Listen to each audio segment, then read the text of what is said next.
decide prevenir. Este es un nuevo programa que tiene el objetivo de reflexionar sobre el uso indebido de drogas y sobre la política que tiene el Estado boliviano para prevenir este flagelo. Estamos con Bárbara Palle, que nos va a ayudar a caminar en este interesante camino.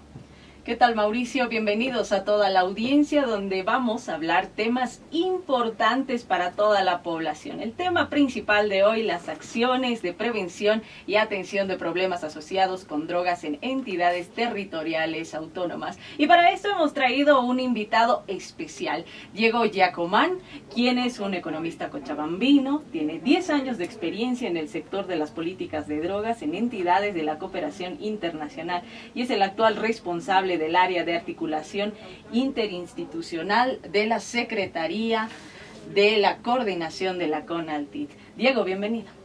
Hola, ¿qué tal? Mucho gusto estar con ustedes. Bien, Diego, ¿y cómo has estado? Estamos con esta iniciativa, empezamos un programa que serán 7 en total y te agradecemos mucho que hayas aceptado esta invitación para participar en este programa inicial, que, como dijimos, tiene la función de reflexionar sobre el uso indebido de drogas. Bárbara tiene unas preguntas, yo también. Esperemos que este sea un diálogo fluido y que también la gente nos apoye a partir de las reflexiones que vamos a producir. Claro que sí, Diego. Para empezar esta charla amena, coméntanos cuáles son los antecedentes de la guerra contra las drogas. Las políticas de drogas que se definieron en Estados Unidos hacia la década de los 80 tomaron esa denominación de guerra contra las drogas. La forma en que se definieron y se focalizaron estas políticas, particularmente en la región Sudamérica y más específicamente en la región andina, se concentraron en la hoja de coca, los cultivos de la hoja de coca, los usos tradicionales de la hoja de coca desde una perspectiva represiva.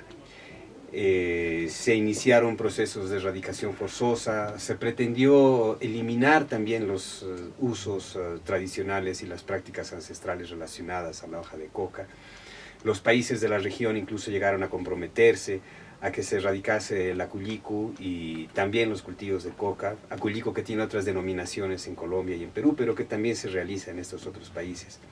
Entonces, la mirada fue eminentemente represiva, fue militarista, y las consecuencias en términos de derechos humanos, en términos de desestabilización de los entornos de paz de estas poblaciones rurales, fueron afectados por procesos financiados y dirigidos por entidades estadounidenses que, bajo la excusa de preservar la salud de poblaciones afectadas por el consumo de drogas, empezaron a confrontar militarmente, bajo una noción de guerra de baja intensidad, a los productores, como si fuesen estos los principales responsables de una economía ilícita que giraba en torno a sustancias que sí se habían definido como ilegales, pero que eran demandadas sobre todo en Estados Unidos, en los grandes centros de consumo. Y esta idea tiene que ver también con el concepto de la estrategia de dominación de Estados Unidos, tomando en cuenta que este país obvió el principio de la responsabilidad compartida que ahora existe en el ámbito internacional. ¿Cuál es tu evaluación sobre este tema, que tiene que ver más con una perspectiva ideológica? Sí, podemos ir incluso un poquito más atrás en lo que la guerra contra las drogas. Antes tenía otra denominación en la época de Nixon. Incluso hay algún asesor de Nixon que confiesa de que la represión hacia algunas sustancias que se volvieron ilegales eran nomás una excusa para criminalizar y perseguir a opositores políticos. Entonces, si recordamos que estos mismos señores confesaron esta situación, podemos entender de que cuando todo esto se dirigió también hacia los países productores de coca, todas estas políticas de represión se dirigieron hacia la región andina, esto tenía también una connotación geopolítica.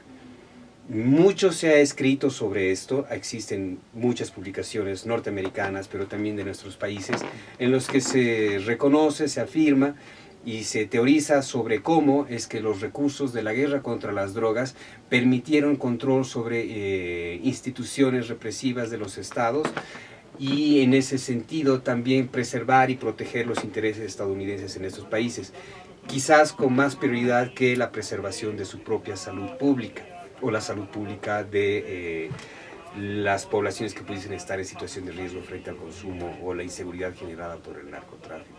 Entonces, sí, definitivamente, creo que esto tiene una connotación geopolítica que en nuestro país se ha encarado desde el año 2006, revirtiendo esta situación y expulsando las instituciones que habían venido llevando este tipo de procesos de injerencia. Y ahí viene el modelo boliviano, se instaura el modelo boliviano a partir de esta realidad. Exacto. Al salir estas instituciones se presenta el desafío de cómo alinear o cómo definir las nuevas políticas gubernamentales bolivianas en materia de drogas. Y por supuesto, uno de los primeros elementos es la recuperación de soberanía.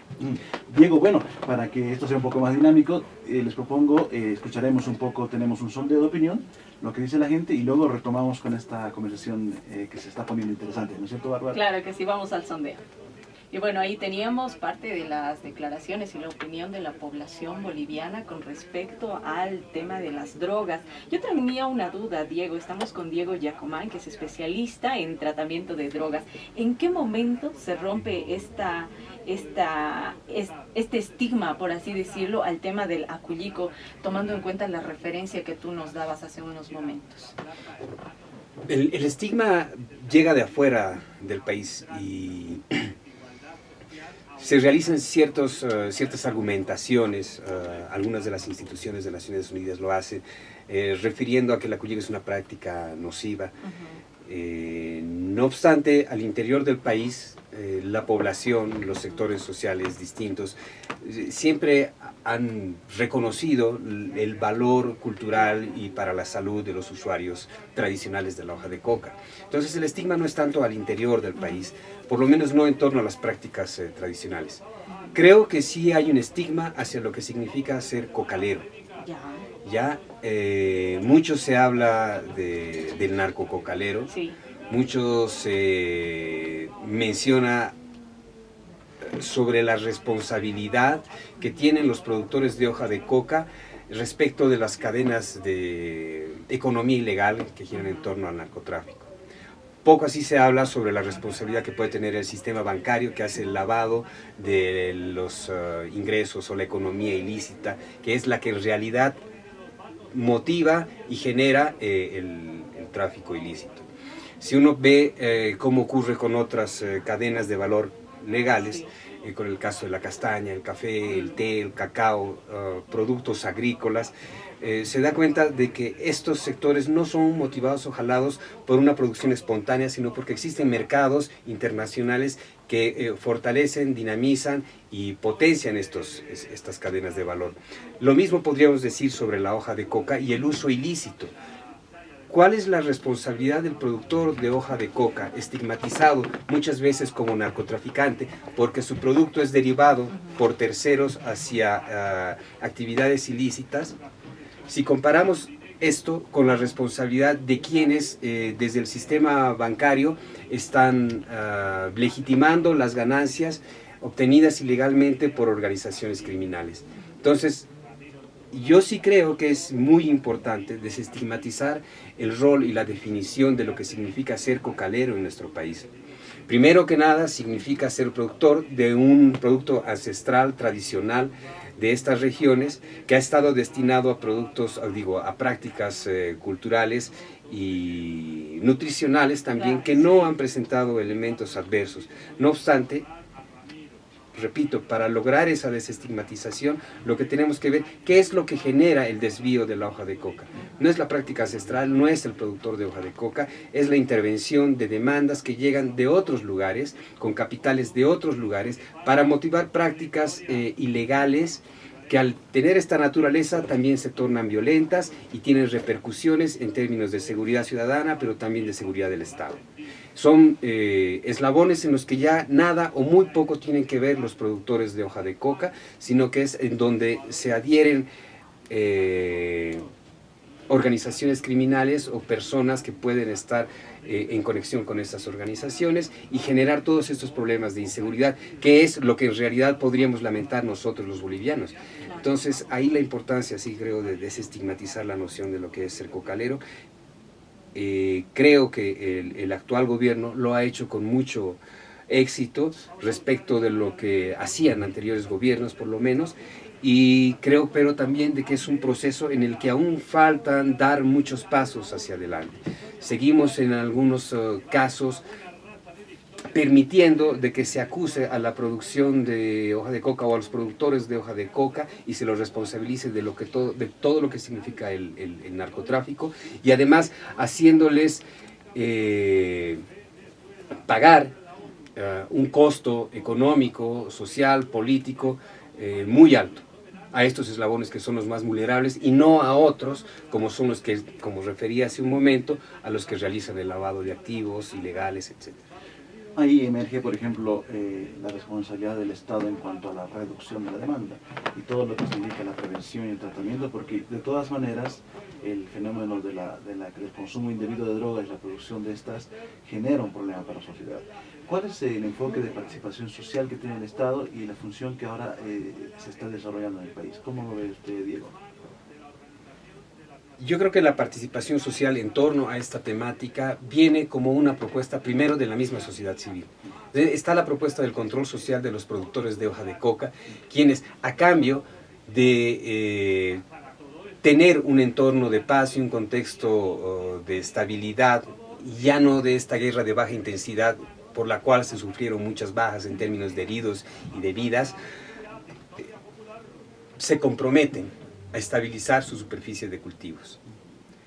En muchas entrevistas, en muchas reuniones he escuchado mencionar a los productores de hoja de coca del trópico de Cochabamba que decían: yo, a cambio de este contexto de paz en el que no vienen efectivos militares o policiales a entrarse a mi casa y a hacer uso de la fuerza, con las consecuencias que por supuesto implica, estoy dispuesto a controlar la superficie de mi cultivo de hoja de coca. Entonces, esa es una primera expresión de participación en términos de política de drogas que se tiene en el país. Pero, posteriormente, tenemos también otras muestras que se vienen dando. Creo que otra significativa se presenta en el articulado de la Ley 913, donde se establece la posibilidad de que los gobiernos autónomos, las entidades territoriales autónomas en realidad, intervengan en la prevención no solamente del consumo de drogas, sino también de los ilícitos relacionados. Una prevención que puede ser enfocada desde una perspectiva de desarrollo integral humano, en la que el abordaje de factores de riesgo, sobre todo de poblaciones vulnerables como la que está en situación de calle o la que se encuentra en situación penitenciaria o postpenitenciaria, puede reducir estos problemas. No solamente el consumo, sino también la inseguridad que implica.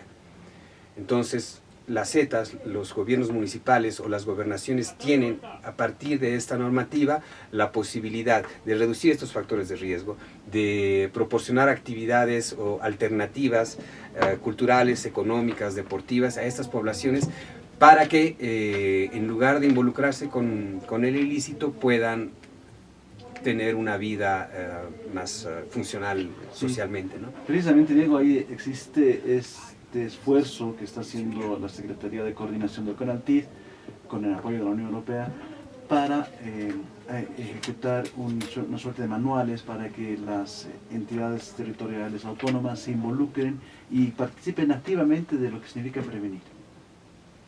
Sí, eso es correcto, es un esfuerzo que se está emprendiendo en realidad. La idea es que se pueda orientar a estos gobiernos autónomos, pero también a las organizaciones sociales que participan en la planificación para el desarrollo de estos territorios en procesos no solo de prevención, sino también de atención. ¿No? Y no solamente del consumo de drogas, sino también de todos los problemas que puede conllevar esta actividad ilícita.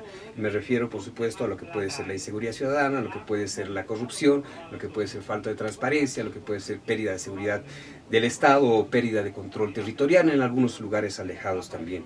Entonces, ¿qué es lo que se procura? Es de que la mayor cantidad de actores del desarrollo se involucren con estos procesos y, como decía, reduzcan los factores de riesgo, que motivan o inducen a las poblaciones más vulnerables, a las que se encuentran en situación más delicada, a involucrarse por uno u otro motivo en estos ilícitos, tales como la generación de ingresos para una persona o una familia que se encuentra sin ingresos económicos, o un joven o un adulto también que en una situación de inestabilidad emocional puede incurrir en situación de consumo. Diego, se nos va acabando el tiempo, Sí, querida Bárbara. Ha sido lamentablemente. muy apasionante hablar del tema y de los esfuerzos que está haciendo el gobierno para prevenir el uso indebido de drogas y el control de la fabricación de estas, ¿no? Ha sido una experiencia interesante, Bárbara. Así es, hemos tocado temas importantes y también hemos tratado el tema de quitar ese estigma que tenemos en torno al aculico. Diego Giacomán, muchas gracias por acompañarnos. Gracias a ustedes, Bárbara, gracias, Mauricio. Muchas gracias, Diego. Muchas gracias, Bárbara.